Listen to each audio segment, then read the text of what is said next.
Good evening. I'll call to order the Arvada City Council workshop for November 9th, 2020. Kristen Rush, if you'll do a roll call. Mayor Williams. Here. Mayor Pro Tem Miller. Here. Councilmember Pfeiffer. Here. Councilmember Ford. Here. Councilmember Jones. Here. Councilmember Marriott. Here. Councilmember Simpson. Here. Very good. Mr. Devon, we have three different workshops this evening. Yes, Mr. Mayor, members of the council, we're going to start with the West 57th Avenue Multimodal Safety Project. I believe we have Transportation Manager John Ferruzzi on available by Zoom. Yes, hi. Is the presentation up? I'm sorry. Yes, it is. Okay, great. Mr. Mayor and members of council, hello, good evening. Thank you for this opportunity. It's good to be here again with you at a council workshop. We seem to come to you with two workshops again. We like to do them in pairs, it seems, but I'm sure you're probably getting used to that now. Can we reduce volume just a little bit? Yes. John, you're just a good, forceful speaker, which I appreciate, but you're blowing us out up here. Did the volume Yep, that's get better. lowered? Yep. Okay. Okay, great. Yes, so I'm John Ferruzzi, the manager of the Mobility and Planning Innovations Division of Arvada Public Works. I'm joined by Adam Lind, our City of Arvada Bike Ped Coordinator, and we will be presenting some information related to a bike ped project on West 57th Avenue. However, this is also a project that relates to traffic calming in a corridor that we hear about speeding and safety issues as well. So we're going to be speaking to both of those issues here tonight. Often members of the public reach out to us and request all-way stop signs to basically interrupt traffic along this corridor because it is a continuous corridor that doesn't have many interruptions. And while stop signs wouldn't meet MUTCD, we seem to have some options for you that we want to discuss that we've brought to the public and provide you with their feedback tonight as part of our process to keep you informed. All right, next slide, please. Okay, so the project that we're going to be talking about builds upon, it's the West 57th Avenue corridor between Old Town and about Independence. It basically builds upon some existing pilot projects that we've installed along the corridor for pedestrian safety and speaks to some of the issues that we've been hearing about over the past years and requests that we've been receiving. It was the #1 project in the Bike Master Plan when we did that in 2017. And we've basically been band-aiding some of the issues along the corridor by helping improve some sidewalks as well as striping bike lanes. But it hasn't been extensive enough and doesn't really meet the intent of what was identified in the Bike Master Plan in 2017. So in response to the Old Town community concerns and in response to some of the connectivity issues with Van River Creek Trail, we're going to be presenting some information tonight about that. Bruce, if you could hit the next bullet point, please. And the next one, please. Thank you. Yes, so to address the issue, we have a number of project objectives and goals. Next slide, please.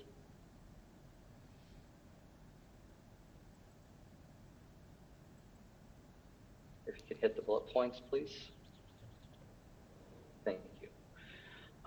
So to address the issue, we have established several goals, including a phased approach for the corridor that we're looking to implement with new solutions. The new solutions focus on managing traffic speeds in order to address safety and to basically address a comfortable environment for the residents, for the folks that are going to schools and the community garden, access to other trails nearby. And we also want to basically provide some connectivity to a number of community resources, such as the food bank and City Hall and such. So we've addressed that. We've established a number of goals to take a phased approach, and the project includes a number of solutions that we're using to manage traffic speeds in order to address safety and create a comfortable environment. We're going to also look at addressing ADA issues along with this project, and provide some information about data and proven traffic calming techniques that we're developing as part of a traffic calming project that's parallel to this. If you can go to the next slide, please. Okay, and yes, we have our project map, and as you can see, it's an east-west corridor that jogs a little bit. The bike ped corridor connects to Van Bibber Creek Trail on the west end of the corridor. We have made some intersection improvements at this terminus of the project. And then as the project carries east, it jogs at Garrison Street, where it does further upstream connect with Ralston Creek Trail. And then along 57th Avenue itself, there are a number of destinations that the project serves. At the very east end is Old Town along this corridor. John, let me interrupt you here. There's discussion at Urban Renewal in terms of what they're calling a paseo, which would be an additional improved connection from Garrison Street there at Ralston Road, coming due south, Yes. which is a pretty dramatic improvement, and the Urban Renewal Board's pretty excited about moving forward on that. So I think we almost ought to add that to the corridor study description, because it's an additional connection point that I think is really going to assist this project. Yes, yeah, the corridor definitely feeds into the paseo with the project that you just mentioned through the Urban Renewal Authority, and therefore then Ralston Creek Trail and improvements that are established at the park, as well as another north-south corridor, which is the Jefferson County Bikeway corridor along Carr Street. So there are a number of great intersecting projects to this corridor. So I'm going to turn it over to Adam to go over the project specifics. And thank you. Thanks, John. You can hit the next slide, Bruce. So there is going to be a lot of information. We'll try and go through it at a higher level, but make sure that we're clearly passing on the information to you all. So as a part of this study, we ended up with 3 different alternatives that we proposed to the community for feedback. We didn't recommend any of these at this point as kind of like our preferred solution. We just wanted to throw a few different ideas out there to the public and see what they said. So we have option A, which is more or less our base option. That's just traffic calming. And then option B is traffic calming plus a bike focus. And option C is traffic calming plus a pedestrian focus. And then the corridor is kind of split from west of Balsam and east of Balsam. So there's a lot of different potential variations that we're aiming to end up with at that preferred solution. Next slide. So just to touch on the traffic calming elements first, these are a few different solutions that you'll see throughout the corridor as recommended. Curb extensions, speed cushions, which we are proposing more or less instead of speed humps because of the fire and emergency access along the 57th corridor. Raised crossings, which are crosswalks that are elevated. It's kind of combination of a speed hump and a crosswalk that provides a lot of safety and causes vehicles to have to slow down, mainly at the school and the park where you expect younger and older users who want a higher level of comfort. And then we have a few traffic circle recommendations similar to what is installed at Hoyt and 52nd, if you're familiar with that intersection. Again, to kind of slow speeds, but keep traffic moving through the corridor. And then there's the potential for some other additional crossing improvements. So on the next slide, we'll get into kind of showing where these are. I'm not going to go through everything here, but the focus is on Grandview and West 57th. And this is because based on the volumes of bike and ped traffic, as well as speeds, these are the corridors and sections that actually need some improvements. Whereas on Garrison Street, that small section, we did a speed study and we didn't find any speeding, so didn't feel like any recommendations were needed. So just as a high level, we kind of have a potential idea for a future intersection improvement at Grandview and Independence, that being the connection to the Van Bibber Creek Trail. 2 speed cushions recommended along that corridor to help slow traffic down. And then as we get to 57th, there's a combination of raised crossings, speed humps, potentially curb extensions at the intersection with Garrison and 57th as we connect to the future Paseo. There's a few different options there that we'll be integrating into that design. Then moving east, as I mentioned, raised crossings at the school and the park as potential treatments. We're also recommending to reduce the speed limit here from 30 to 25, so it's a continuous 25 along the corridor, all the way from Independence to Old Town. So next slide, Bruce. And then so moving east again, this is kind of the section that doesn't have bike lanes, so more intersections with more treatments at the intersections to help slow down traffic and give people more comfort, and also trying to address some safety issues of crash histories at Balsam and Yukon. So those are kind of the treatments here that we're recommending. It's a lot, but it's not something we're planning to implement all at once. It's more of like a testing ground and see what works and what doesn't, and then continue to move forward in the future years. So next slide, Bruce. So again, just to give a quick overview, west of Balsam, we kind of have the bike lanes. You can see some of those temporary curb extensions that we did recently. And then next slide, Bruce. To the east of Balsam is where we have the shared lanes and where bikes and cars are sharing space, and where we're recommending other traffic calming treatments as well.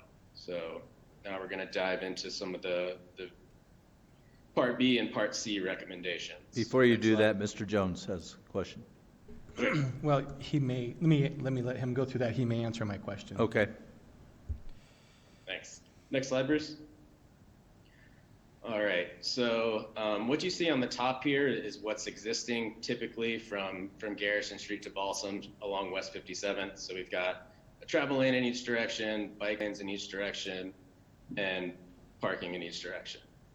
This option that we put to the public would eliminate parking on one side of the street, mainly on the south side. And in exchange for that, we would be able to install what's called separated bike lanes, which is a higher level of comfort with some type of physical barrier between the roadway and the bike lane. And this makes it more appealing for kids, families. You're able to attract a wider group of people that feel comfortable in the bike lane versus what's out there now, which is fine for people like me and John, and a lot of people are still using it, but it's not really going to appeal to those families and some people who have desire for higher level of comfort and separation from drivers. So that's kind of the option B west of Balsam with the bicycling focus. Next slide, Bruce. Yes, Ms. Miller. Thank you. Sorry. Could we go back to that slide for just a moment? Do we know how many cars are parked there now? If it's totally cool to eliminate the parking on the street because not a lot of cars parked there right now? Right. So just as a reminder here, our intention wasn't actually as a recommendation. It was just to put these options out there to get that feedback. And we did do parking counts along this corridor. And if you give me a second, I can pull that up. So west of Balsam from Garrison, there's roughly 195 spaces available on both sides of the street. A Tuesday midday count had 12 spaces occupied, and a Saturday night count had 11 spaces occupied. So there would still be roughly 100 spaces available in that section, just all on the north side. So That sounds pretty open to me. All right, cool. yeah. Mayor, Yes. Mr. Mayor. No. So before you go too far, I thought you were going to get into answering my question, but you didn't. So, and that's not your fault. Because you didn't know your You question. didn't know the question. So just, again, going back 2 slides, I think, or maybe 1 slide, a couple more, 1 more, right there. So where again, and I think you just said, again, these aren't recommendations, these are just possible solutions. But it feels like if you put a traffic circle in, that's pretty permanent, or, you know, it's not as easy to remove, and, you know, if you found out it wasn't gonna work, like a speed cushion or a temporary curb extension or something like that. But how set are we, you know, as we think about traffic circles on these tighter roads? What's the thought behind that? Yeah, good question. So again, you see there's potentially 4 here in this corridor. We obviously wouldn't move forward with all 4 at once. If you're familiar with the intersection at West 59th and Brooks, we've done a temporary circle there using paint and flux post. On a corridor like this that's a little bit more high volume, we can use some more, I don't know, more serious or permanent, semi-permanent materials that would be able to be removed but aren't full concrete construction. So we can test those out. But at Yukon, for example, I think that was the highest crash intersection that we saw in the corridor, with 11 crashes in the last 5 years. And one of the main reasons that we're looking at a traffic circle here is that they have a lot of safety benefits to reduce crashes. Okay. So there are other solutions, or we could not, you know, potentially not do a traffic circle, but we feel that at this time that's kind of our best recommendation based on speeds and volumes and crash history. Yeah, and again, it's not that I'm necessarily fundamentally opposed to it, but it felt permanent, and it sounds like you may have some other options to validate whether or not the traffic circle long-term is appropriate with, as you've just identified. So that really answered my question. Appreciate it. Very good. Mr. Marriott? Yeah, we'll touch on some of the funding items that we have, and then how we're kind of planning to work this into that with kind of temporary tests. Okay, got a couple more questions for you. Mr. Marriott? Thank you. So Adam, I have a question for you. I was going to wait to the end, but I think this slide makes it topical to ask the question now. So one of your recommendations is to reduce the speed limit on 57th from Independence all the way to Old Town to 25 miles per hour. Would you be recommending doing that on Grandview as well? Not at this time. It's definitely something we can look at in the future, or as we kind of move forward with implementation. But since we haven't done really a study of that corridor as well, we don't want to recommend any changes at this time. Okay. But it's something we can look into. So tell me what your opinion of this is if you do reduce the speed limit on 57th and then do some of these traffic calming measures, whatever they may be. Won't that just shift some of the traffic to Grandview, given that it's a parallel street a block away, go in the same place, and actually then we'll have a higher speed limit? Won't that just have the effect of moving the traffic from one spot to another? Yeah, so some of these traffic calming devices have been shown to shift traffic. Our hope is more so than traffic moving to Grandview with the Ralston Road widenings, and once those projects are completed and, you know, the signal timing is coordinated, that traffic that was going through would move up to 58th instead of down to Grandview. But we also have plans in the long term to kind of do similar looks at Grandview and potentially add traffic calming there if it's deemed necessary. So, okay, so thank you. Here's what I would advise you or tell you. So there's traffic problem on Grandview already because it's a long straight stretch of road with no stop sign until you get to Carr, and it's 30 miles per hour through a neighborhood of, you know, high speed and lots of traffic weaving through there. I would propose to you that any of these solutions, whatever they may be, would only make that worse, and that the reality is that whatever this project on 57th is, that it ought to be done on Grandview at essentially the same time, because you're going to be talking about the same traffic, and those are really the only two parallel throughways. If you were to deal with both of them at the same time, I think you might achieve the result that you might hope for, which is that cars would go out to Ralston Road, kind of where they belong. But I'm afraid that doing just this on 57th Avenue without doing anything on Grandview just is going to move some traffic over to Grandview, which already has, like 57th, has plenty of traffic that you'd kind of just make it worse. And you know, you only got so much you can do at once, and only so many projects you can do at once. But I think these rather than saying we're going to do this project and then if it proves out we need to do something on Grandview, then at a later time we'll do something on Grandview. The problem being that there's probably a decade there where people might have a pretty unacceptable situation on Grandview when it's really predictable that that's the outcome here. So I would suggest that we do a little bit more than just say, well, we'll wait and see and then maybe do something in the future if it does. We ought to be thinking about Grandview at the same time we're thinking about 57th. And I think all the data you have and all the prescriptions ought to be similar, ought to be the same, and it's the same traffic going the same place, and all the information you have would be relevant, so it wouldn't be that tough to do. And granted, it'll take a long time to build this out, but we ought to be thinking of the other one too. Now, they're the only two parallel routes that go through here, so I don't think you need to go any further than that. But when there are two of them that are a block apart going the same place with exactly the same situation and problems, I don't think you can consider just one and not the other. That's all I have. Thanks. Okay, thanks. Ms. Simpson? Thank you. So my concern is primarily Yarrow and Yukon. Maybe this stems from personal experience, but you say we've had 11 crashes there in 5 years. I know I myself have had nearly 4 near misses in that intersection. You should drive more carefully. Yeah.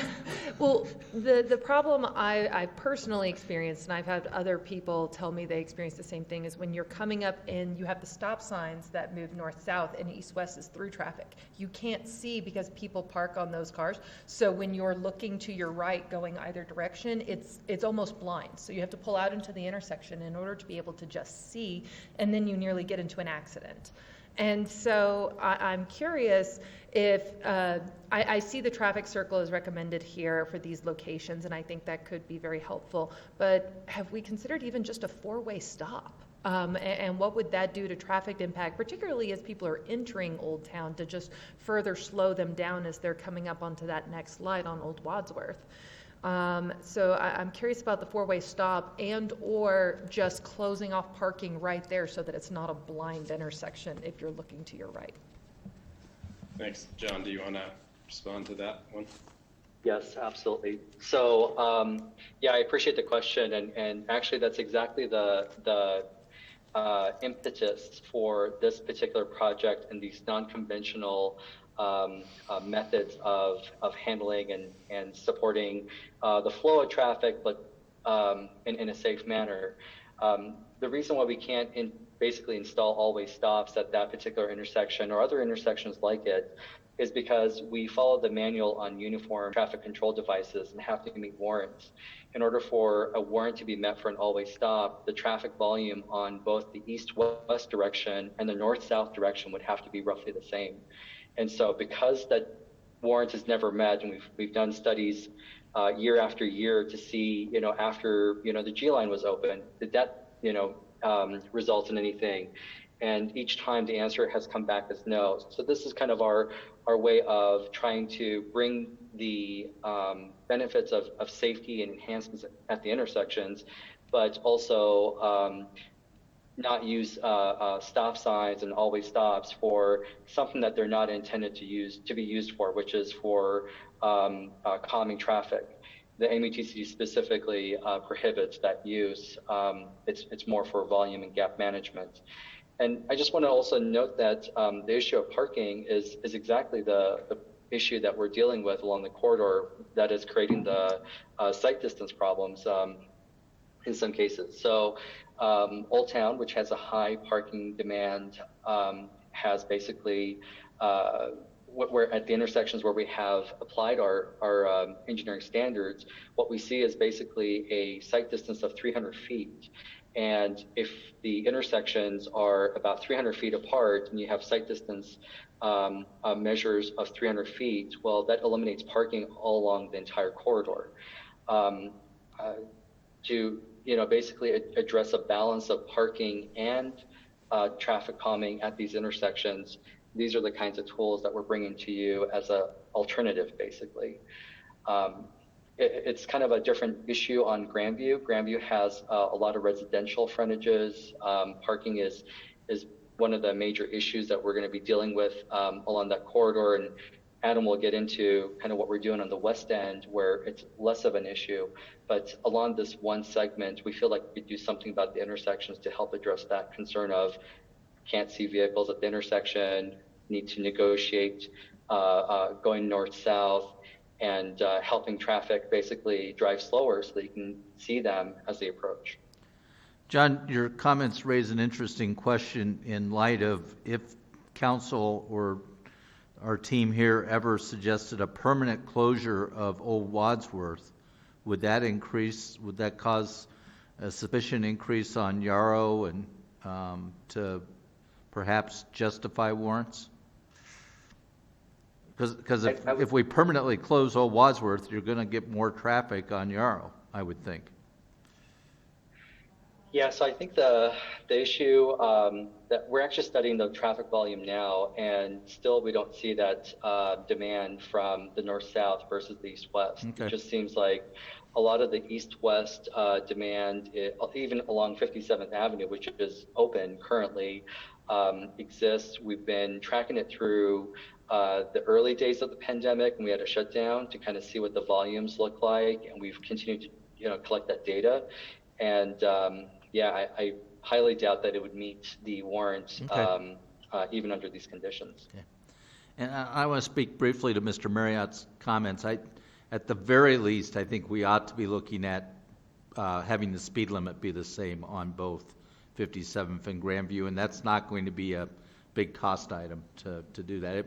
It's other than enforcement will probably be stepped up for a period of time, but I do worry about the impact of residents along Grandview if 57th is greatly modified and nothing is done on Grandview. I appreciate that. Yeah, we're going to get into some pieces of this along the Grandview section here in the presentation to kind of just start that process. But that's a great comment. Thank you so much. Okay, no other lights on at this point. Ms. Ford, do you have anything that you want to add at this point, or do you want to wait until questions for later? No, Mayor, I'm doing fine. I'm listening, and I'm actually agreeing with what you and John said as far as West 57th Ave and Grandview being consistent. Thank you. Okay, go ahead, John. All right. Or Adam. Yeah, we went through, if you go back one, yeah, right here. So this is from Balsam to Old Wadsworth. This is more or less, again, the top is the existing and the bottom would be proposed, and more or less the only way that we would be able to add bike facilities here would be to convert parking on both sides of the street. For us, we know this one is going to be much more controversial. There's much more parking, especially as we get close to Old Town. But we just wanted to present this to the community and get feedback and see if people were supportive of or not. As many houses do have side street access and frontage for parking, but we know, especially as we get closer to Old Town, things will get a little bit dicier in terms of removing parking. So we can go to the next slide here.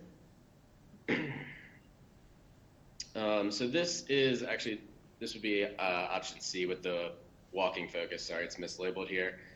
Pretty similar to option B, but as you can see on the bottom, what we would really focus on is widening those more or less 3-foot sidewalks to 8 feet to kind of have more of a trail feature. And with a 4-foot buffer is what we're proposing, but how we kind of divvy that up and try and stay within the right of way can be kind of edited as we move forward. But it also does, in order to do that, we would be removing parking again on that south side, and there would be some additional space to add buffered bike lanes from regular bike lanes. So this kind of is a more long-term option. Obviously, it's a lot heavier on the capital project side. It would be a much costlier improvement since we'd be required to move curb and gutter and update drainage. But this is kind of gives the best of both worlds with wider sidewalks on the south side and better bike lanes. So this would be west of Balsam. And so the next slide, Bruce. Again, similar here. We'd be only removing parking on that south side to then continue that wide sidewalk on the south side. So not enough space to do bike lanes and a wide sidewalk east of Balsam. So we'd have the same kind of on-road conditions for bicyclists, or if you weren't comfortable, you could bike on that wider sidewalk. Again, it showed us 4 feet buffer and 6 foot sidewalk. We could do a 2 foot buffer and an 8 foot sidewalk. There's some options in the future as we develop, but the focus would be on widening that sidewalk. Very good. Ms. Simpson? I'm just curious, the infrastructure in that part, just how old is it? Is it due for routine maintenance coming up anyways, or is it, say, 10 years old and in great freaking shape? So I guess we kind of put this in the same category from Balsam to Old Wads, but it kind of splits around Yarrow. So there's a piece as we get close to Old Town that kind of already has a buffer and has at least 5 foot sidewalks. But kind of from Balsam to Yarrow, so it's got 3 foot sidewalks more or less. I think the ramps are probably out of compliance with ADA as it stands. So some of those things would get updated, but in order to really widen the sidewalk, it becomes much more of a capital project versus a maintenance project. And maybe I can chime in here. So a lot of this is the original 1950s sidewalks that were established. We have a wider segment through the area that is on one side of the roadway. That's more recent, but everything else, the stuff that we're looking at widening here is basically the original sidewalk width and design from the 1950s. All right, we can continue on. Next slide, Bruce. So now just to touch on the Grandview piece, just the segment from Independence to Garrison. This is what it looks like. You've got parking allowed on both sides and travel lanes through the middle there. So next slide. So we kind of have a short-term and a long-term option for Grandview that we presented. Again, the top is what's existing. In the middle there is the short-term, which would convert the parking on the south side to a one-way bike lane. So it would help people coming kind of from Van Bibber towards Old Town, but there's not enough space to get two-way bicycling and walking without removing parking on both sides. And that north side of the street has a lot of front-facing houses that would probably want to retain their parking there.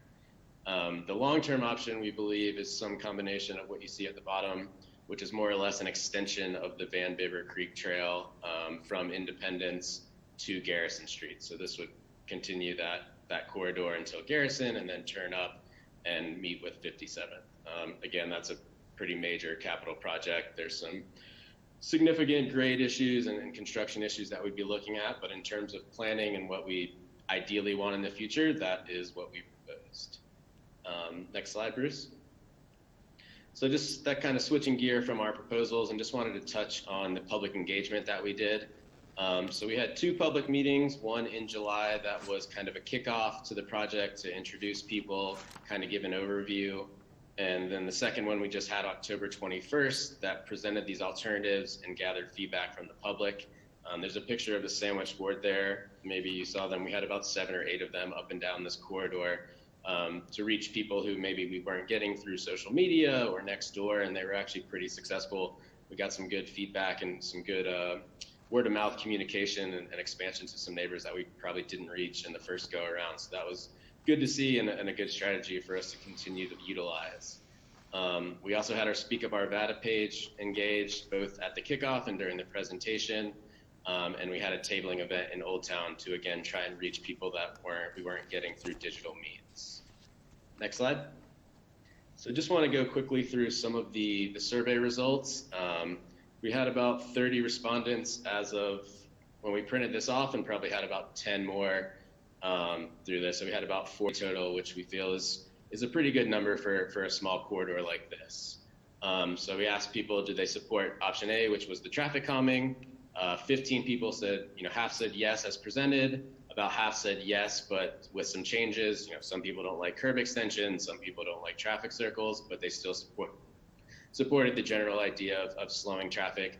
And then 2 respondents said no. So next slide.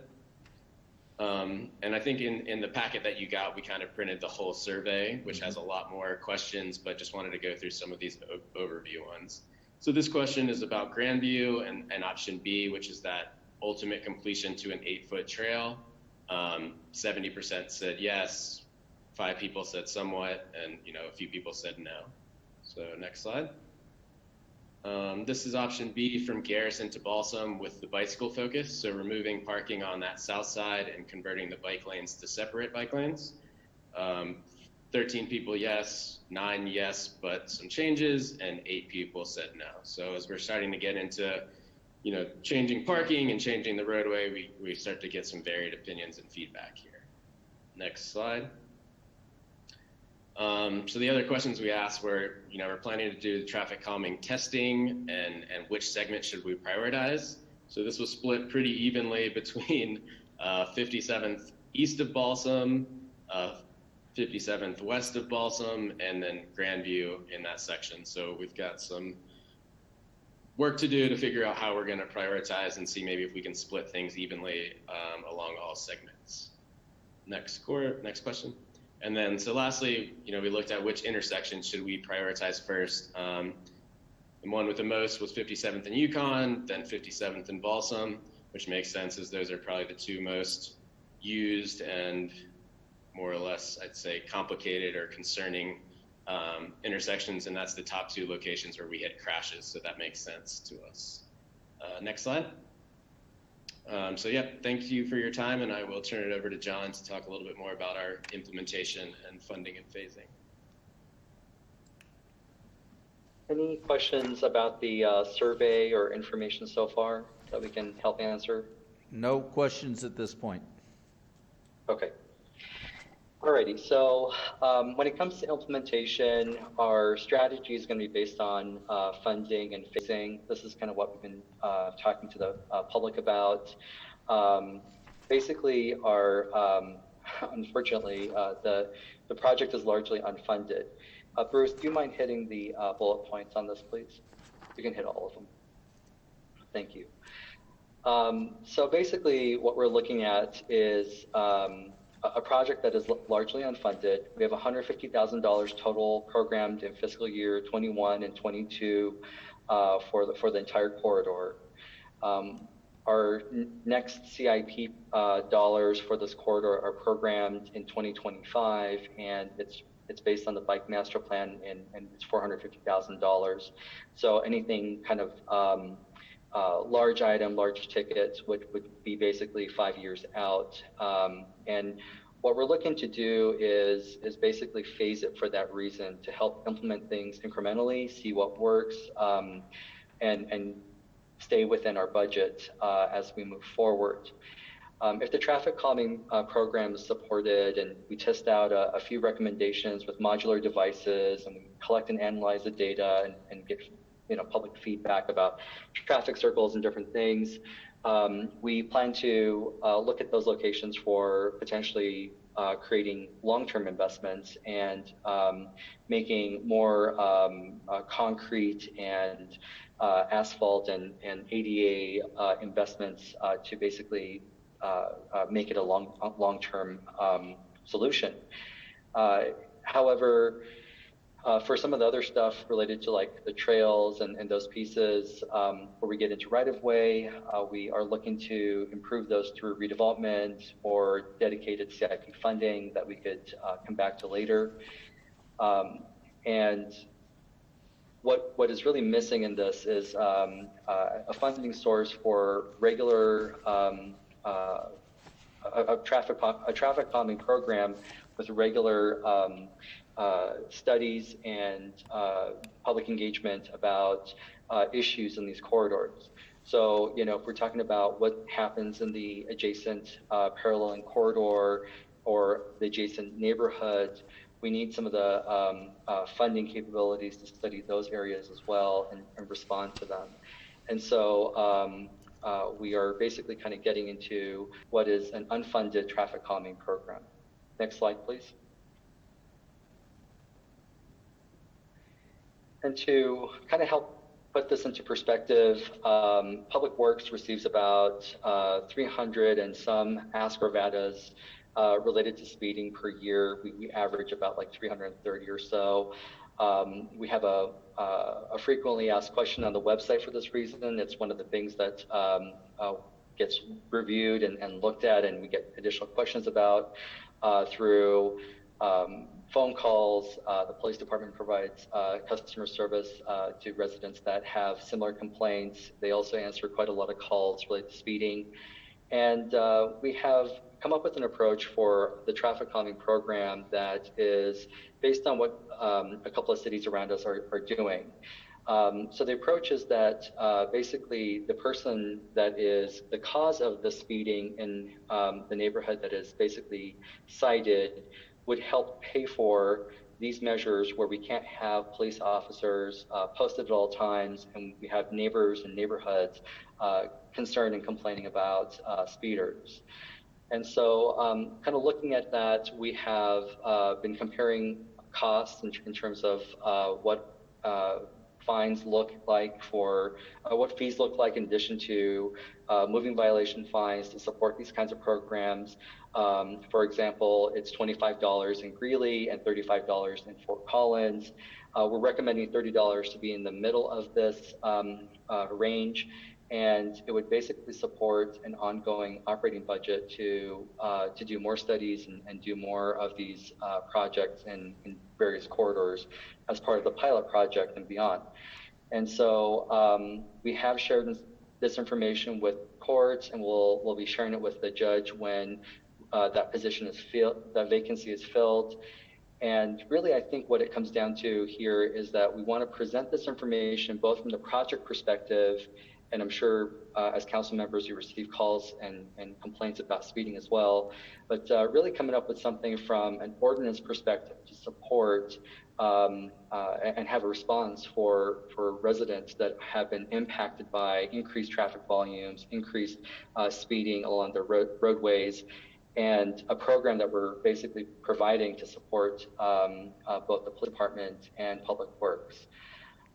So with that, we'd like to hear your feedback, answer any questions, and get your thoughts about 57th Avenue as well as the traffic calming program. Okay, I'll open up for questions. One thought that I had would be that, you know, we do something sort of like what you do in a school zone where it's, you know, fines are doubled or enhanced fine schedule for, you know, particularly if we reduce the speed limit to 25 on these streets, to have additional signage that, you know, gives them notice that they're going to be under some enhanced fines, and that may be an additional deterrent to the speeding.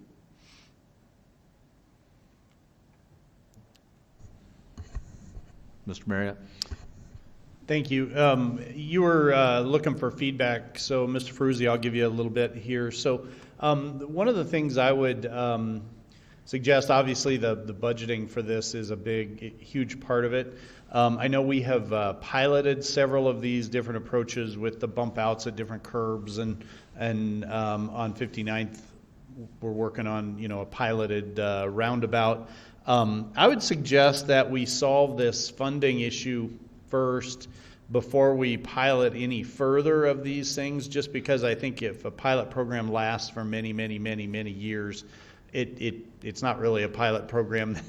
Then that it ought to be, we ought to have the capacity to move from piloted solutions to real solutions in a very reasonable amount of time, which I think means the funding would have to be identified and being collected or being brought to bear at the time. So that'd be my first comment to you, would be that we ought to be careful about just the way the timeline, the way we roll it out. And then I would just reiterate that more care and more of a little deeper look at the implications of these actions on 57th with the impact to Grandview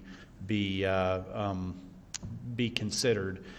You know, I live right there, and this is in my district, and I get as many calls and as many people questioning me about speeds and traffic volume on Grandview as I do on 57th. Those are both the same, and of course those two are very tied together, and of course depending on what happens with Old Wadsworth and Old Town affects those as well. And so before proceeding, I would encourage you, and Mr. Jones is telling me I'm out of time, I think, but Good.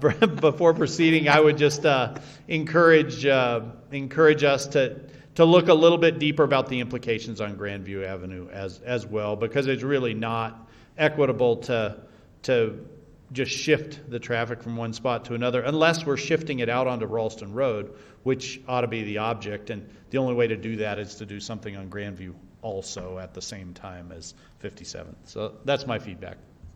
Mr. Pfeiffer. Thank you. Similar to Mr. Marriott's, I think I do have a concern with the fact that there's not, well, it wasn't really clear about how the budget was being applied or what, you said lack of funding, it's an unfunded project or pilot, but yet you identified, I think it was 150,000 or whatever for fiscal year 21 and 22, if I remember that correctly. So you do have some funds, is that? We have a little bit of seed money basically to address the bike ped issue and a little bit of seed money for traffic calming. And so we've basically combined those two things into this corridor to kind of get it moving. And what we're really talking about is a sustained funding source so that we can address not just this corridor, but other corridors as well. So I think where I struggle a little bit is I think you can fine tune parts of your traffic calming where you just make a little adjustments here and there to see how the traffic reacts versus addressing the entire corridor with a whole bunch of different calming objectives.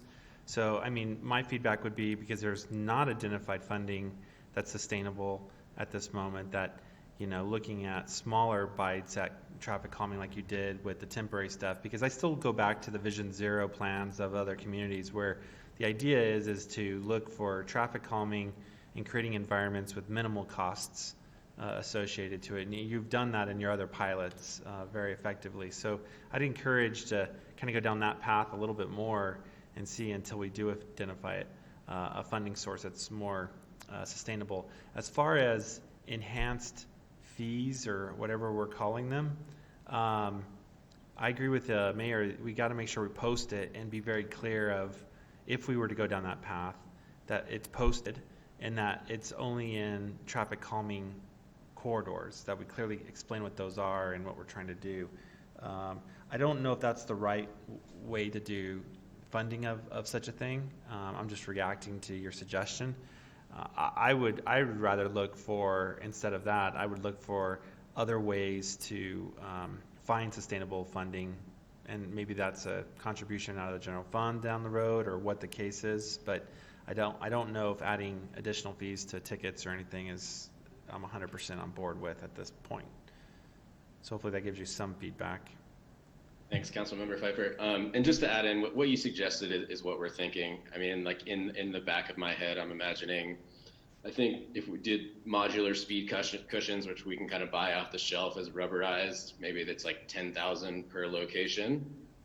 So we can do that. And again, we can kind of continue that in the short term with potentially like, again, a rubberized kind of roundabout. But once we kind of want to keep some of that money in case we want to make something permanent. So yeah, we're definitely going to try and balance testing some things which might help answer your concerns and Councilmember Marriott's concerns about doing speed cushions maybe on 57th and Grandview kind of in the same location to test out, and then see what we can do to move forward. It's really when we get into some of those, like the traffic circles are the most expensive ones to go through real design and to update to meet ADA, and getting concrete construction is where that cost is. So we're definitely looking for that balance between testing with modular, but still having some funding available to make permanent improvements if successful. Yeah, and just see if it works, right? Because it may kind of work, but it may not be effective, right? So Right. I'm all on board with fixing the sidewalks in this area. Trust me, the little 24-inch sidewalk that everyone struggles to walk on, or whatever that width is it needs to be addressed. I think that's a different topic. But I do encourage that we continue down the path of improving the sidewalks and the ADA accessibility for Old Town and the surrounding neighborhoods. So don't take any of my comments wrong in that sense. I think that still has to be addressed. But I just think take smaller adjustments on the traffic calming and see if you have big effects with small adjustments, and then see if you curb that behavior. That would be my reaction. Thank you. Ms. Simpson?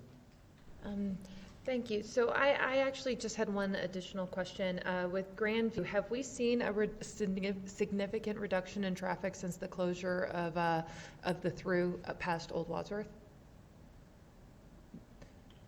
Since we've closed the streets in Old Town, have we seen fewer people taking Grandview because they can no longer go straight? They have to take a right, maybe when they don't want to? You know, the majority of the traffic volume has kind of bounced back since we closed some of the streets and traffic initially kind of died off. Some of the stuff that we've seen recently has to do with detours for construction activity on Ralston Road. So we've gone out and obtained some data, but the reliability of that data, I think, is questionable, which is why we didn't want to present that. In general, what we're seeing, not just on Grandview, but on all the streets, since there have been closures in Old Town, is that some of the traffic volume has shifted around a little bit. Whenever there's a closure on Ralston Road, some of the traffic on the side streets have shifted and increased, as well as some of the east-west traffic on 57th and Grandview. But the numbers, we're not relying on those just because we think they're temporary. Okay. Yeah, because I know we'll be having conversations later on into next year about whether or not Old Town remains closed or how that looks if that continues. So I was just curious if we'd seen a shift, and I definitely believe that there's more on the side streets simply because I'm going on the side streets. I'm sure everyone else is too. So thank you. And then I actually really liked the mayor's suggestion of perhaps treating it like we do school zones. Everybody kind of understands that it's a concept everyone wraps their head around easily. So we might be able to communicate that kind of messaging to the public a little bit more realistically, particularly in these really dense areas where cars are kind of packed in. So yeah, and then I'm all for closing parking on some of the side streets, as long as, like you said, there's 195 spaces and 12 people are using them, where there's still abundant parking on one side. I think it might give us both the space and also some of the visibility if we close some of the parking where it's appropriate. Thank you. Ms. Ford, did you have any questions? No, I have no questions. I'm in agreement with what's being said. I guess I would also add that I would be in favor of using tickets to help provide a fund for this issue, and I'm definitely in agreement with Councilmember Pfeiffer in terms of supporting ADA sidewalks. You bet. Okay, I think that completes this workshop. Mr. Devon, do you think we've given you enough guidance at this juncture? Yes. Okay, very good. So let's move on to the next one, Transportation Demand Management Toolbox. Yes, Mr. Mayor, members of the council, I believe we're going to also have John Ferruzzi start us with this presentation.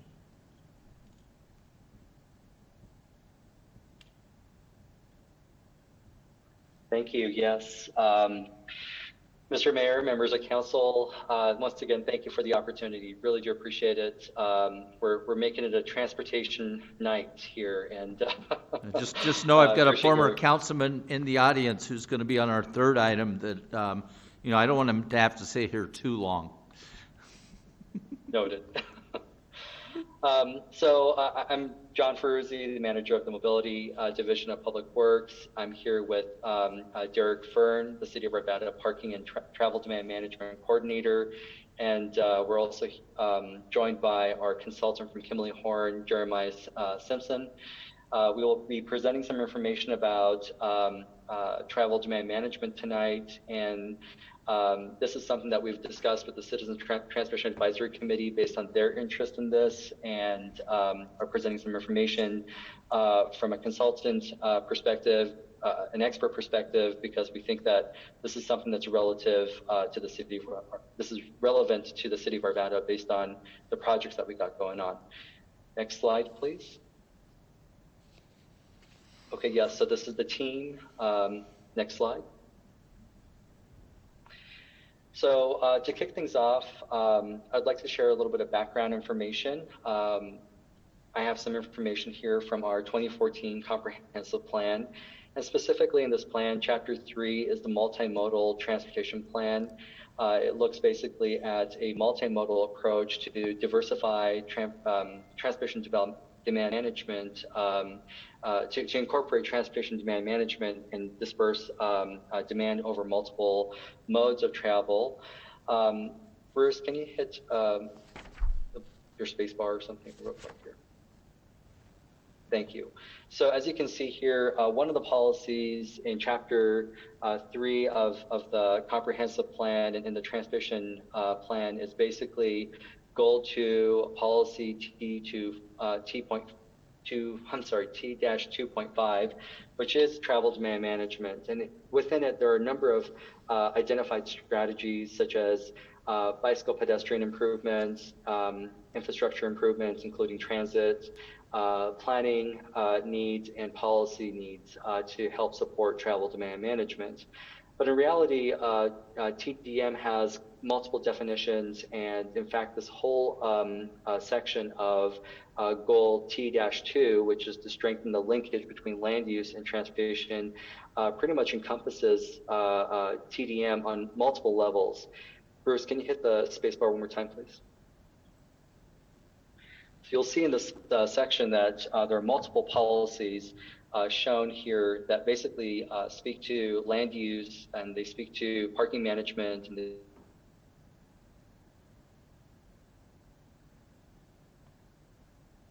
talk about here tonight. We're going to talk about these, the relationship of these issues, as well as how we can begin to adopt a policy related to this, and provide some information as a potential policy or discussion for your January retreat. With that, I'm going to hand it over to Jeremiah to go over some of the specifics of what TDM is and what that would look like as a recommendation from staff. Next slide, please. Thank you very much, John. Can you hear me okay? Is the volume all right? We can, yep, we're good. Yeah, Jeremiah Simpson with Kimley Horn. No relationship, no relation as far as I know to Councilmember Simpson. But none whatsoever. Yeah, it's nice to hear a shared last name. So as John had done a great job introducing, we actually use the acronym TDM, Transportation Demand Management and Travel Demand Management, generally interchangeably. So you might hear either terminology used in this presentation, but the definition is up here on the screen. It's strategies, policies, and infrastructure that's aimed to change the travel behavior. And there's an important part here, and it's the why. It's to increase the efficiency of the transportation systems, and also to align with planning objectives. So what we've seen in Arvada is already a lot of great investment.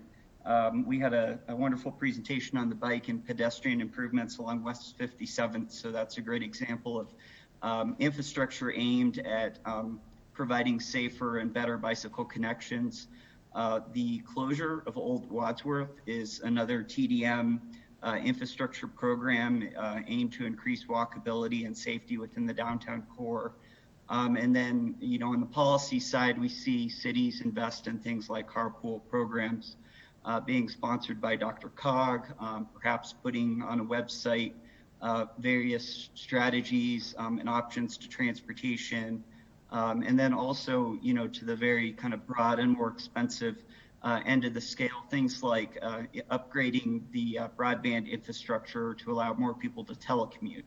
That's another example of a TDM initiative. So Arvada's already made great strides in investing in some of this infrastructure, and this toolbox of programs that we're hoping to bring back to council and recommend in early 2021 is aimed to get better usage out of the parking and more efficient use of the transportation corridors, particularly Wadsworth and Sheridan, looking to manage some of the traffic impacts on those two corridors. Bruce, next slide, please. So go ahead and hit the space bar. One of the things that we see is that TDM, when implemented effectively, has benefits in kind of these three broader categories. One of them being the environmental impact, which is seen through the reduced traffic demand, the reduced parking demand. better impacts with your water, your air, and your noise pollution, and also supporting some of the strategic land use objectives like the reduced sprawl, and then the increased urban development around TOD stations like Arvada Ridge and Sheridan, in addition to getting the best advantages out of the Old Town Hub parking garage and the Old Town development that's already established here in Arvada. Next bucket, please, spacebar. Thank you. Also, we see these community and equity benefits from effective TDM, in that we see better access to travel option, particularly for lower wage earners. And we see better health and fitness overall due to more physical activity as people are able to walk and bike in some of these corridors more effectively. Okay, next slide, or next bucket. And then next we see the kind of the economic benefits, which are kind of the reduced city spending on road and parking and infrastructure costs. And then also kind of a higher tax base within some of your developed commercial areas like Old Town, where we can see more sales tax, better business revenues as people are able to circulate through these commercial areas better. It supports more economic growth. Next slide, please.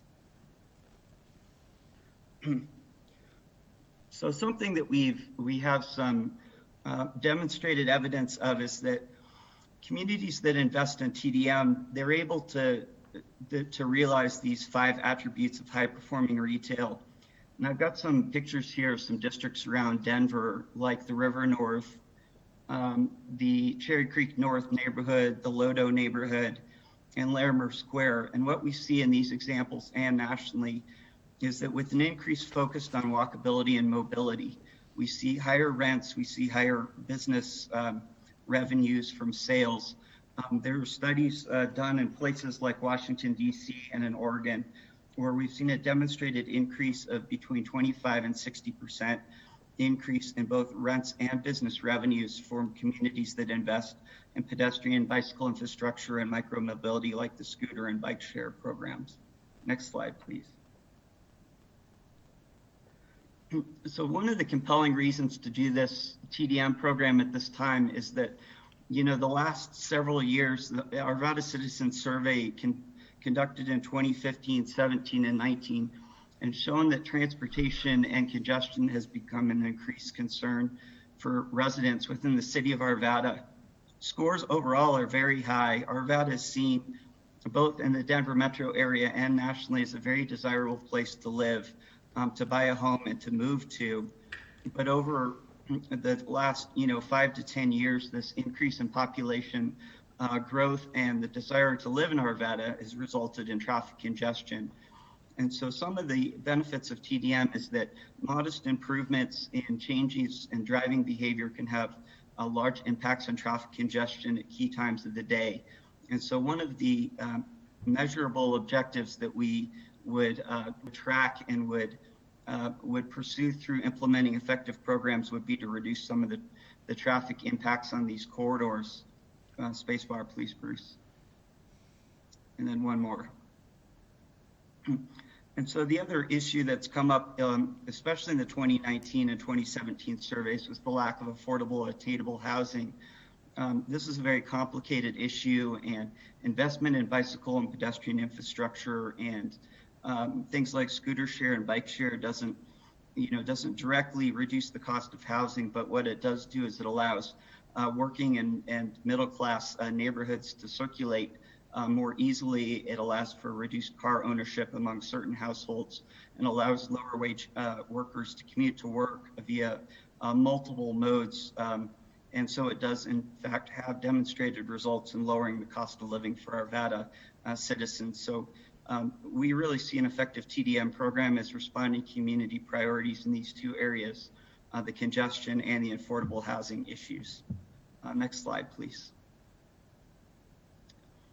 So here's where we are in the process. This is a publication that Kimberly Horn has put together, and it identifies the 7 steps to establishing an effective TDM program. Bruce, spacebar, please. You can go ahead and hit it a couple times. So steps 3, 4, 5, and 6 are really what we're focusing on through this TDM playbook. One is to develop and confirm the goals and objectives, and Derek Fern is going to talk about those in just a moment.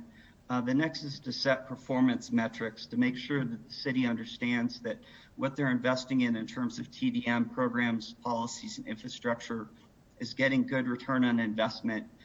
We really, off to the right here, what we're describing is a feedback type of system where we track performance of a specific program, and if it is not meeting some of the performance metrics that we have set up for it to meet, we can either change how that program is structured, or we can modify into a program that perhaps will have a better return. So we understand that, in this day and age, coming out of COVID, that it's very important that we're conscientious with city budgets, and that what we invest in really needs to perform well for the community. Another step that we're looking at, and I'll share some fun results here with you in a moment, but it is developed a brand and some marketing images to use with this TDM program that is distinctively Arvada in both its content and its look. So you're going to have something very unique when you bring this program forward to the public. And then step 6 is to develop this toolbox of implementation strategies and provide Derek and John a roadmap over the next 2, 3, or 5 years to implement some of these programs very successfully. Okay, next slide, please. So I'm going to ask Derek to speak for just a moment. These are some of the metrics that the Transportation Committee has come up with and seen a couple of times, and Derek's going to talk a little bit about how this table was developed. Yes, thank you, Jeremiah. Good evening, Mayor and members of Council. As it has been discussed, the Transportation Committee has gone over this. We've talked TDM for at least the last few meetings now.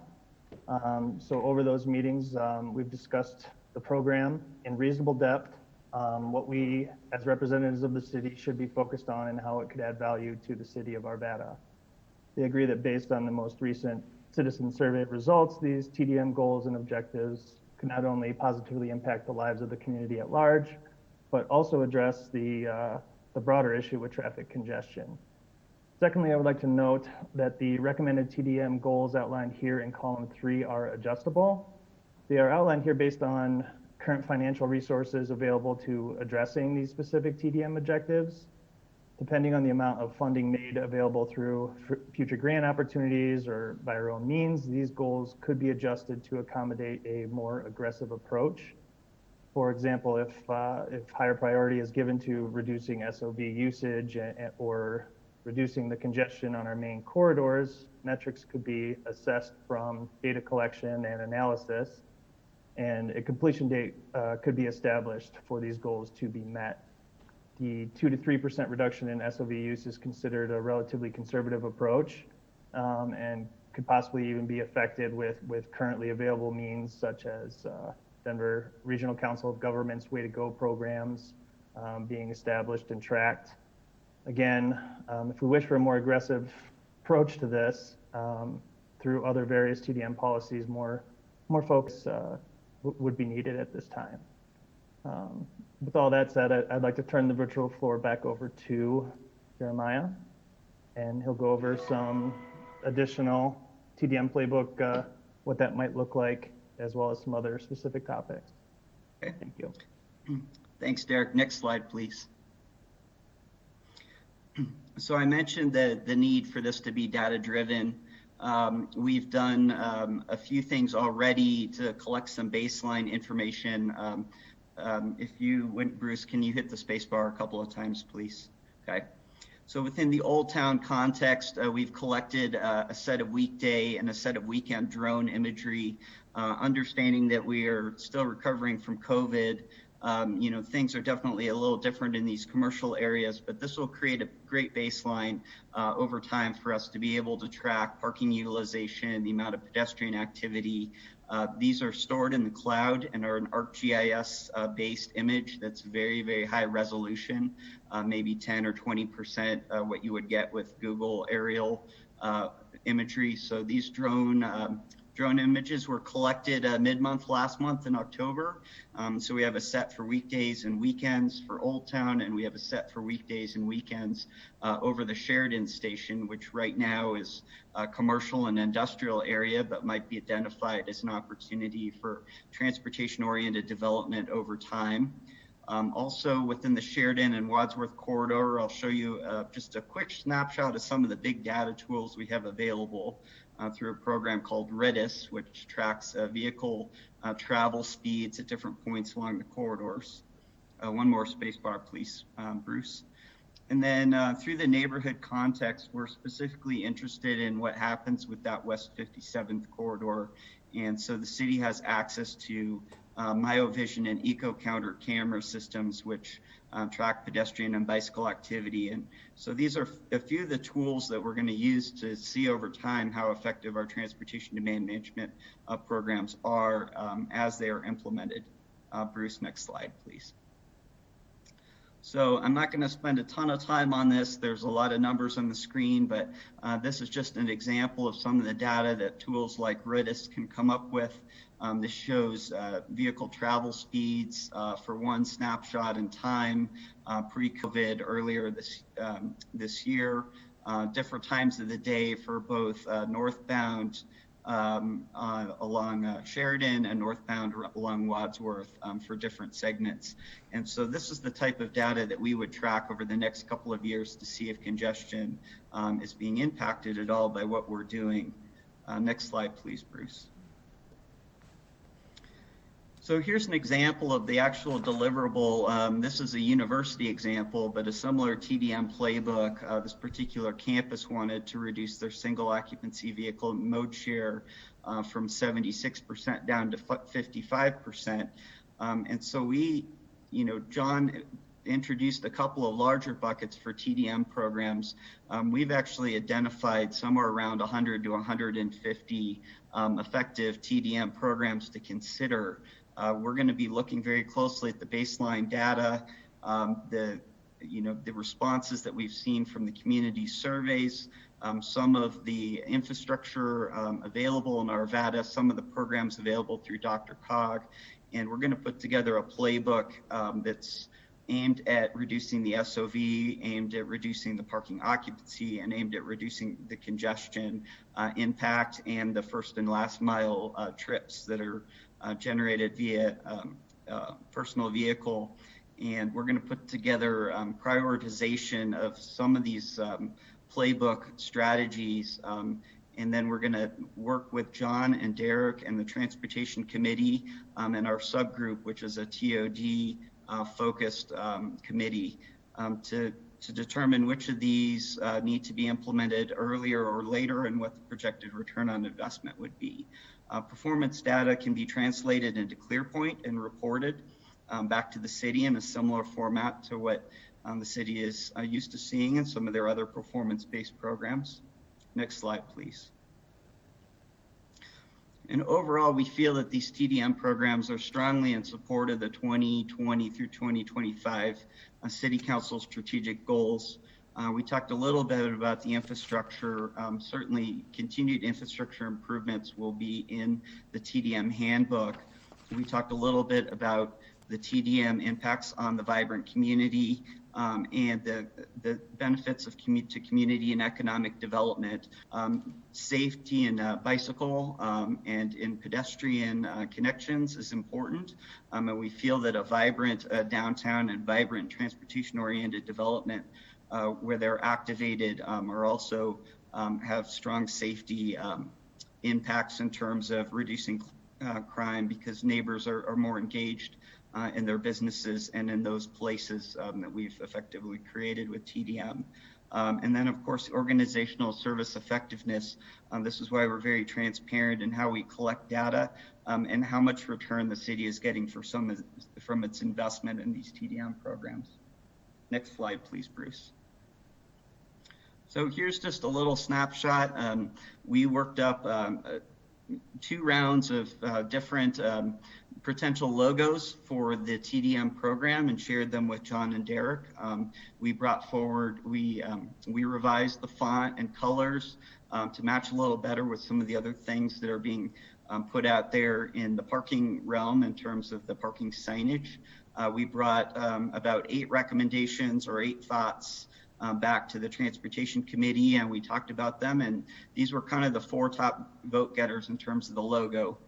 Bruce, if you could hit the space bar a couple of times.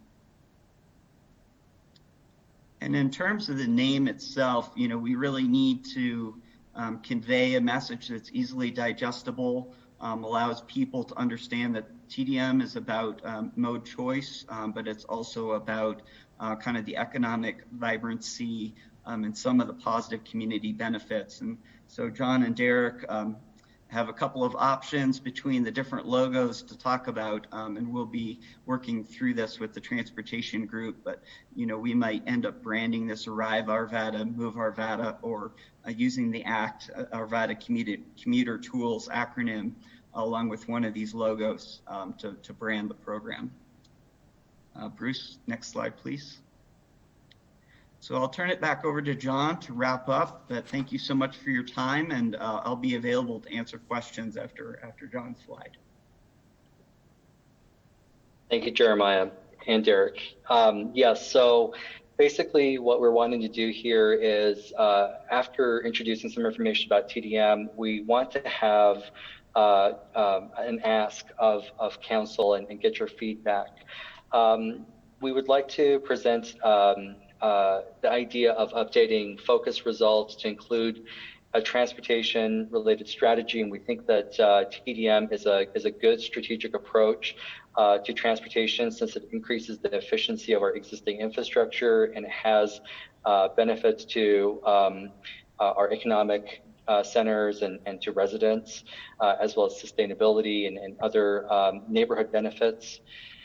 And then ultimately, we're interested in coming back to you with a TDM toolbox that we would share information about specific strategies, things that would help us with the percentages or with the types of modes to then reduce congestion.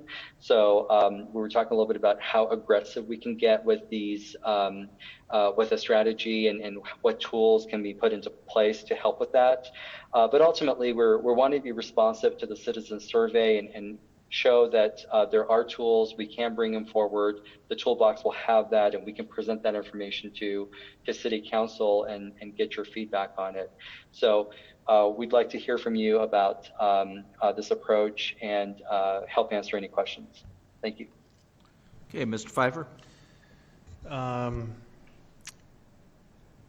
Quick feedback, lots of acronyms. I try to avoid that in this type of forum.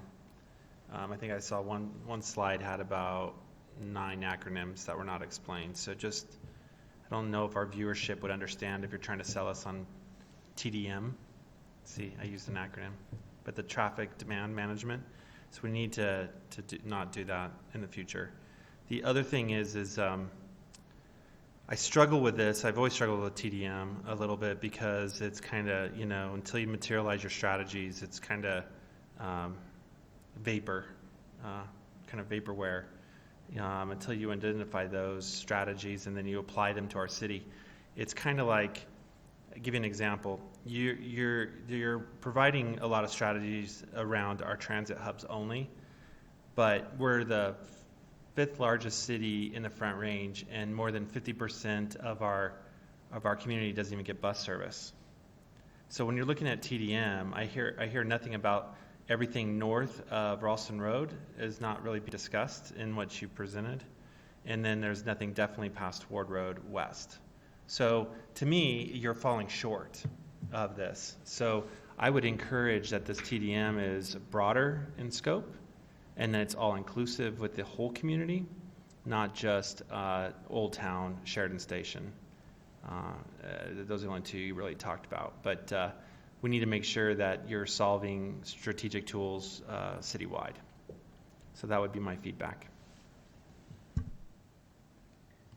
Yeah, thank you very much for those comments. We'll definitely be looking may have been an oversight. One of our specific areas of focus is residential communities that are non-Old Town and non-TOD.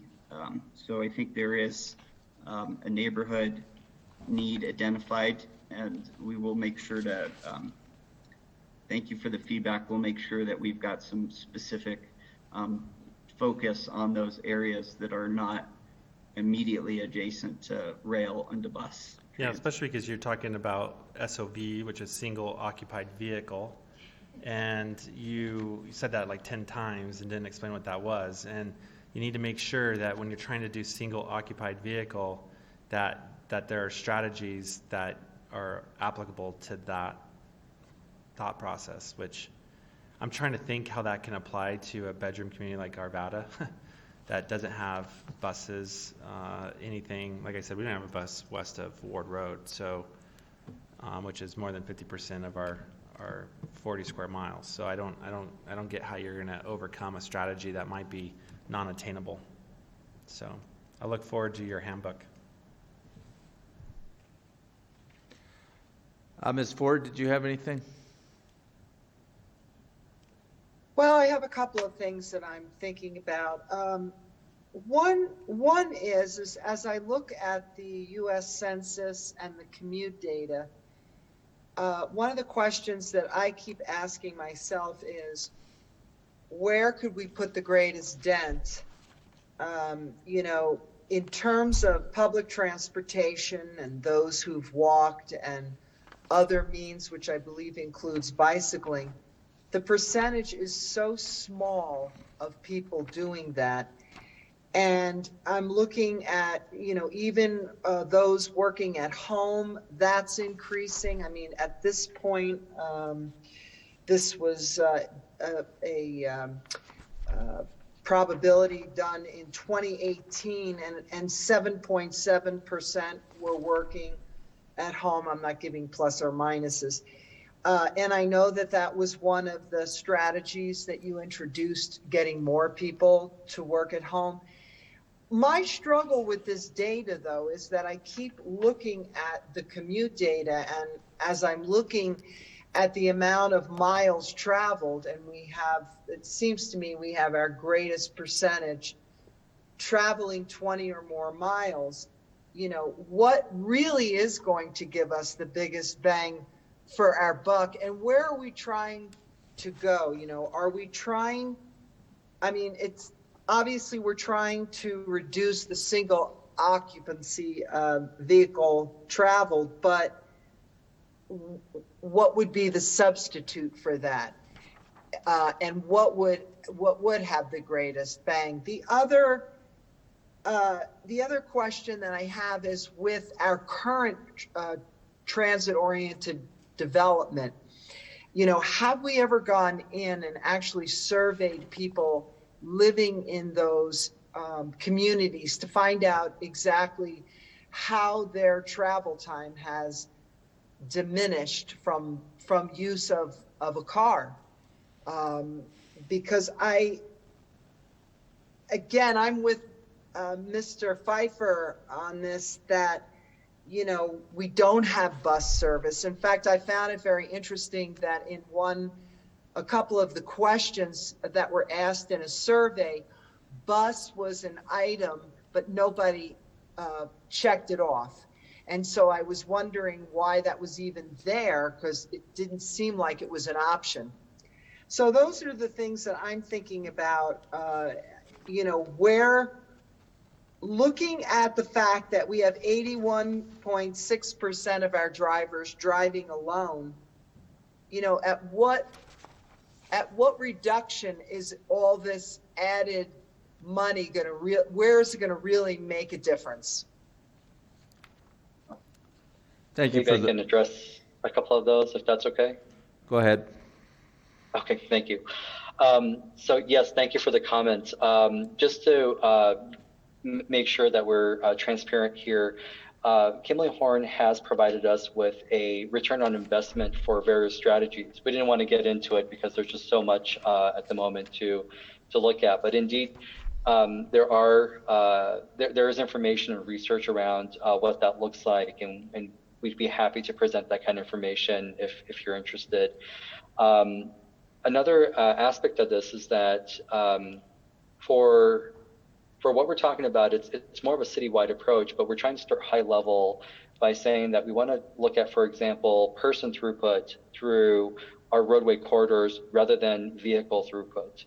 So if we start to look at those kinds of ways of evaluating projects, we're starting to optimize how we look at our corridors. And if buses are in need, or if there are carpools that are in need, or other things that are in need, well, that's exactly what we're trying to bring to the table to address. So hopefully a driver, a policy driver, will kind of get us closer to that goal. That's kind of the idea here. Thank you. Mr. Jones? Just two things that may or may not have played into your conversations, but as you look at the 81% of drivers who are driving alone, what are the age brackets? And maybe your report shows that, because 16 and 17-year-olds, if they're driving a vehicle, they can't have an occupant with them. So, is there are they banded?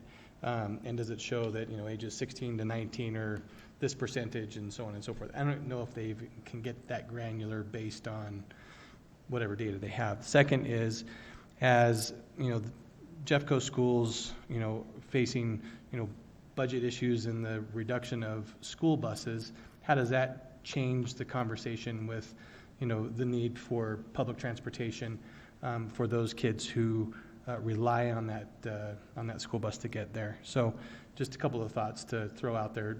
Don't anticipate you have an answer on either one of those, but just want to put those out there. Great. Mr. Pfeiffer? Yeah, and to tag on to that comment from Mr. Jones, what about, we all talk about this COVID and people working from home, which, from Dr. Cog's perspective, the greenhouse gases dropped dramatically, pollution's dropped dramatically. There's a lot of already improvements happening. Just the fact that a huge chunk of folks are working from home. My concern with us going down this TDM is that, is it skewed data?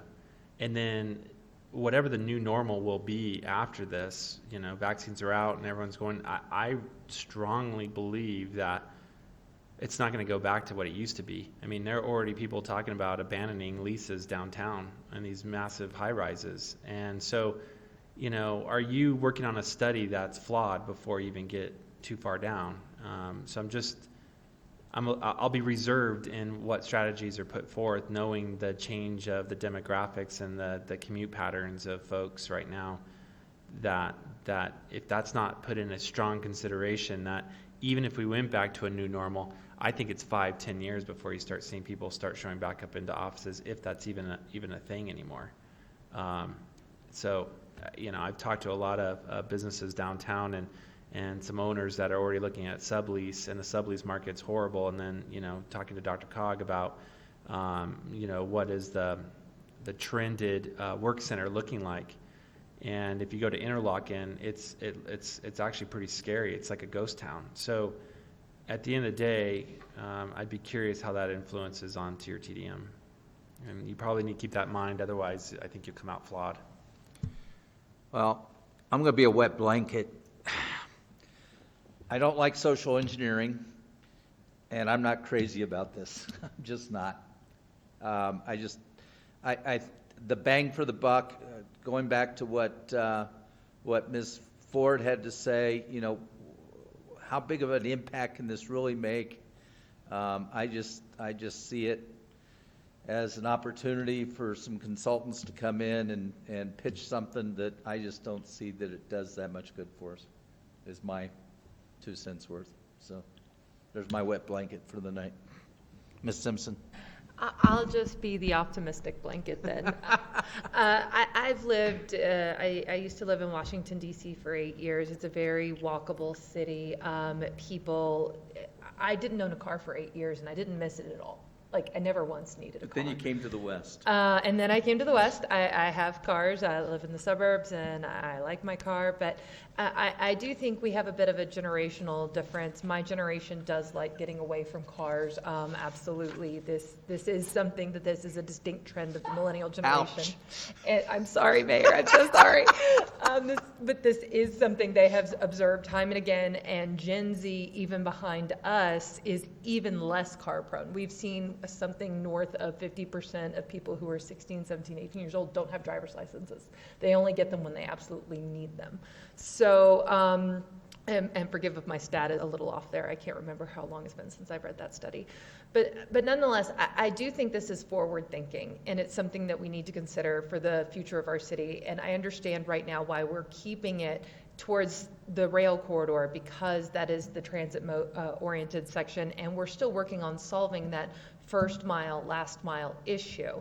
I absolutely agree with Mr. Pfeiffer. We need bus service. We need accessibility. One idea I had a while back was maybe a circulator hitting the top spots in Arvada, Arvada Center, Stenger Lutz, Old Town, heading out to the west. That way people could at least move from west to east and hit the top spots that they may be interested in going. I don't know if that's something we've looked at in this study or could consider, but we start small with the areas that we can solve, and then we expand outwards from there. I do think it's important, and I think it'll continue to be important for the longevity of the city as, we're looking 20, 30, 40 years out. People are going to be having fewer cars. We're going to have them on demand, and it's just the direction we're going. So I'll Mr. make Marriott. a quick comment as well. These comments generated some from me, but here's what I would say. One of the reasons why the America has become the economic powerhouse that it is the freedom to move around and the ability to move around both within your community but across the state and across the whole country. And when we undertake things like this, I think we need to be very careful to protect that jealously, that we should be providing additional options for moving around and not restricting options for moving around. And I think that goes for what we know now, but also the stuff we maybe don't know about, or the things that are maybe just on the horizon, whether those be autonomously driven cars or more of a sharing transportation economy or car sharing economy. And I really think that all of the above approach is the right approach, but not this instead of that. And so when I look at plans that are focused on, we're going to get everybody out of their single car, I think what we need to do is we need to be focused on, how can people be as productive as they care to be and as upwardly mobile as they can be, by whatever means that is, whether that's a single occupancy vehicle or something else. And so that's the part about these that I don't like. I think I fall kind of along with the mayor about, I'm not wild about the social engineering piece of we're going to determine what is virtuous behavior and then leverage people into what we feel is virtuous behavior and try to pre-plan our world. And particularly with these broad themes like this, I don't see the wisdom of spending a bunch of city money on this type of stuff at this point. I think as a philosophy, it's probably good to pay attention to this stuff, but I would fall much along the line of more options, not fewer. So anyway, my 2 cents. Mr. Pfeiffer. I was going to take my third bite. I appreciate the strategies that could be applied to this, but I still think back of how many ADA ramps we don't have implemented. If we're going to talk about mobility, let's talk about the disabled who can't move out from a sidewalk in front of their house versus worrying about some of these things. It goes into what Mr. Marriott was saying about money spend.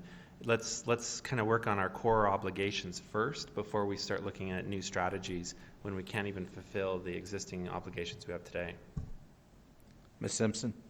I just wanted to follow up to Mr. Marriott's comments. I actually very much agree. It's about more options, not fewer. Right now, we have a car-based society, and a lot of people have cars by sheer virtue of necessity. And so more options is indeed much better. I don't think anyone should be incentivized out of their car. I just think the options need to be there for whatever people choose and have that available to them. And can I just add one thing? Sorry, Mayor. Reimagine RTD is completely like blown up. So if there's any thought we'll ever get any bus anywhere to help with anything, is probably far-fetched for us to even think that. So what's going to end up happening is, if we were to do anything to this effect, it's going to be like the city's going to have to solve first and last mile, and it's going to be on our shoulders, our backs to resolve it. And just knowing the demographics and the way we're set up, it's wishful thinking in some aspects. Yes, we should leverage our TOD areas and do the best we can in that area. But let's not just focus in one area. Let's focus on all mobility discussion. And I still want to go back that we have whatever $70 million of ADA compliance things we got to work on. And yet I have people that can't even get out of their house correctly. So let's focus on our demographics, which is aging here in Arvada, and focus on and making that a walkable and livable community now. So. Just don't say aging in place with a certain former council member in the audience, okay? On the move, aging on the move. There we go. Okay, Mr. Devon, I think you've gotten a pretty good mixed message from us tonight.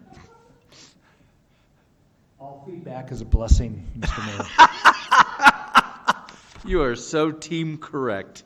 Okay, let's move on to our third and final agenda item for tonight, and that would be the 2021 Charter Review Committee. Yes, Mr. Mayor, members of the council, the purpose of this workshop is to start the initial discussions for this committee and to establish a procedure and timetable to complete the work. We're planning a study session for December 14th to identify specific issues that the City Council and our city team and others would like the committee to address. And then at the January 11th, 2021 council meeting, we want to have placed before you a consideration of a resolution to establish the committee and appointing the membership. We talked about the idea that last week that council members would propose a couple of members each, to be part of the committee. We've also included in your packet 2 documents that reference what we did in 2010-2011, as we prepared for that charter update. And we also have here in the council chambers, former council member Mark McGough, who certainly helped us with the last charter review update and is very interested in this one. And so we're ready to listen to your feedback and act on it accordingly. Thank you. Thank you. Well, I, for one, would certainly propose that Mr. McGough be the chair of this. I think his prior experience with the prior ones that we've done and his, I think, exemplary ability to look at procedures and to really help us, with some really good, clear guidance would be beneficial to the committee as a whole. Mr. Pfeiffer? I concur as well. I have a quick question for you, Mr. Devon. I recall a conversation that you were going to provide us some more detail, that if we were to go and ask for a few folks, a few names, that we would have some more time commitment, some details on what we could communicate. And maybe I missed. I see we have a little bit in the agenda packet, but one in particular we were discussing is what is the time commitment. We know the time frame, but how much time are we anticipating these meetings to be, and how frequent are these meetings in that time frame? Yeah, hold on. I'll see if we can answer we that. We need to share that with our people that we're asking. Well, we might call upon Mr. McGough from the previous go-round. Mr. McGough, would you like to come to the podium? Don't touch it. 'Cause there's a shock on it, so don't do that. And you may remove your mask, too. Okay, thank you. It's good to yes, see you, sir. I had the privilege of serving on the Charter Committee in 2001 and 2011. Each time it took about 3 meetings, and the time commitment should not be exorbitant. The meetings will be no longer than 2 hours, each of those, and probably just 3 meetings. I don't think there's enough issues to extend it and have several more meetings, for example. I think 2 or 3 meetings will take care of it. 2 hours for those. There'll be some reading of the charter, and I think you're aware the charter is a total of 37 pages, including the boilerplate on it, so people will not have to spend a great deal of time in preparation for the meetings or follow-up to the meetings. So it shouldn't be a great deal of time. Thank you, Mr. McGough. Okay. And I'll just add something else. We are, I think, the only city in the area that does a systematic review on a timetable. We started, our charter was adopted in 1963, and then it was changed. There were charter revisions throughout the years. Then in 1991, it was decided that there would be a systematic review from that point on, with the first of those to be in 2001, and then so every 10 years from starting with 2001. I think we're the only city, and I've read a lot of charters over the last few months, I think we're the only one that has, I know we're the only one that has a provision in the charter itself that requires a systematic and timely review. So we've gone over it many times. I don't think there's a lot of issues to deal with. I think it should be a pretty straightforward and pretty quick process. Thank you for that. Mr. Pfeiffer? Yeah, a question for council. I mean, are we looking at any restrictions on our nominees? In other words, do they have to be residents? Do they have to own a business? Are there any restrictions, or are we going to leave that kind of open? I think they need to be residents of Arvada, but they don't have to own a business. But how about, as we discussed in our 5 o'clock, I would advocate that we have a cross-section of faith-based business, residents, so forth. Without question. And some of those folks may not live in Arvada. So if we look at a business owner that may be of interest, they may not live here. Or I'll tell you, one of my nominees is Cammie Welch, is who I've been talking to about she doesn't live here, but she's the president of the chamber and represents a large portion of our business community, and I'd like her to participate in this. She's interested, but I want to make sure there's not any disqualifications. Oh. So I just wanted to make certain that you are aware as you're discussing this topic, the charter does require that members of the committee be registered electors of the city. Okay. So well, that's just something to keep in mind. Well, that kind of sets that down. Screws all that up because. And Cammie would be great. I agree, But I mean, now you narrowed down your playing field. Not only do you own a business, you own a business representative. You got to live here and be elector of the city as well. Now you got to find find a faith-based, leader that may not live in Arvada but has their church here. Becomes a little harder, I guess. But if it's a charter requirement, yeah, there's not much we can do. Maybe we should change that.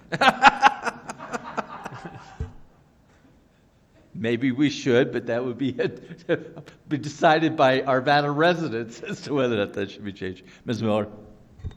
But I also think, to add to that, Mr. Pfeiffer, that if Cammie couldn't do it, somebody on her board could, and she could have a great, conversation before and after each meeting with that board member and bring her thoughts to the committee that way.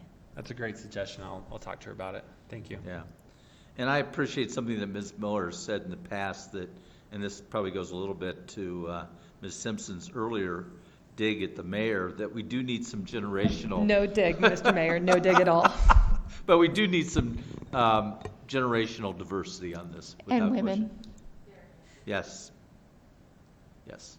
So let's try to be a little bit more diverse than perhaps we've been in the past with this. Mr. Mayor and Yes. Council? Yes. I would like to offer, I think Councilmember Pfeiffer's comments about time commitment are good comments, and perhaps it would be helpful for us to offer maybe a template for an email or something like that that you could send to people that might be interested, we could get something like that out to all of you, and you could use that template to send information to people you might be thinking that might be interested, and that way they would have some information that would be right in line with what former Councilmember McGough had suggested. I think I had that somewhere in a weekly memo one time, but let me dig that out and put it together in a template and send it all to you, to all of you, and you can use it if you think it's valuable. Let's make sure it says that they're a registered voter of Arvada. Registered electors of the city of Arvada, yes. And are we envisioning that we'll probably do this via Zoom or the charter meetings, or no? I Prefer to do it? would prefer not to answer that at all. No. Mr. Devon, you are learning. Mr. McGough, you prefer that we be able to meet in person if at all possible? Yes, it is a personal preference that we meet in person. There will be, if there are 15 members of the committee, and there can be more depending on what the council decides, but if there are 15, and then there are some staff members who will be in attendance, and perhaps a few members of the public, as has happened in the past, there will be up to about 25 people. And so I think we should consider, I would ask that you consider that we find a place where we can have the social distancing that we need, and that we can get the job done in person. And I do have a couple of possibilities to suggest once we get the numbers established. Good. So. Okay, anything else from council on this in terms of thoughts that we need to be addressing at this time? Okay, so we will be, you'll get us that template of an email so that we can be reaching out to folks. And when you're wanting names submitted by, what's the date? Well, we had talked about doing that by this coming Friday. Friday. I don't think it's absolutely necessary at that time. Why don't I get you the template so that you can go ahead and use that if you'd like to contact people, and maybe we can revisit that at a future date. Very good. Ms. Ford, do you have anything on this? I do not. Thank you. You bet. Okay, I think that now completes us for tonight. Mr. McGough, it is good to see you. Hope you're getting that fireboard all straightened out. We stand adjourned.